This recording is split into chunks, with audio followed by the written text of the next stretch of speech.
Picture yourself standing in line at a theme park, staring up at a towering roller coaster loop that soars nearly 20 meters into the sky. As you watch the train race along the tracks, flip upside down and zoom out the other side, you find yourself wondering, what if it slows down so much at the top that it barely moves? Could gravity just yank everyone out of their seats? It's an understandable fear. Our everyday experience tells us that being upside down with no support usually ends badly. But roller coaster loops aren't everyday contraptions. They're carefully engineered to keep you safe, even if your speed at the crest dipped far below what you'd expect. Let's start with some numbers. For a loop about 20 meters in radius, the simplest physics suggests you'd need around 14 meters per second, or roughly 50 km/h at the top to maintain a perfect no-latch circular path. Below that speed, an idealized point mass might lose contact with the track, but real coasters are designed with multiple sets of wheels on each rail, often above, below, and on the sides. So the train is clamped onto the steel, and gravity alone can't make it peel away.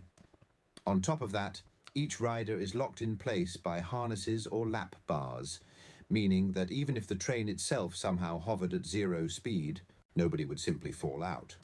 Yes, friction from those clamp wheels does slow the train a bit, but it's minimal compared to the enormous potential energy gleaned from big drops. A typical coaster might drop 30 meters from the lift hill to reach speeds of well over 80 km/h, then still be traveling more than 15 ms, that's around 54 km/h, by the time it hits the top of the loop.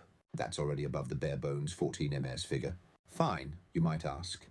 But what if friction is higher than usual, or the weather is bad, and the coaster just crawls to a standstill upside down? In theory, you could imagine a freak scenario where the train's speed dips to nearly nothing at the apex. Even then, mechanical grips keep the train locked onto the rails, and your harness holds you in the seat. You'd feel some serious discomfort, blood rushing to your head, an intense sense of hanging, but not the sensation of plummeting out of your restraints. It'd be an emergency for sure, but parks design their rides to handle such edge cases. Block brakes, controlled speeds, and daily test runs make a literal stall at the loop's peak extraordinarily rare. If it did happen, staff would evacuate riders using platforms or ladders. Unpleasant, absolutely, but not a free-fall disaster. Subscribe channel and click like.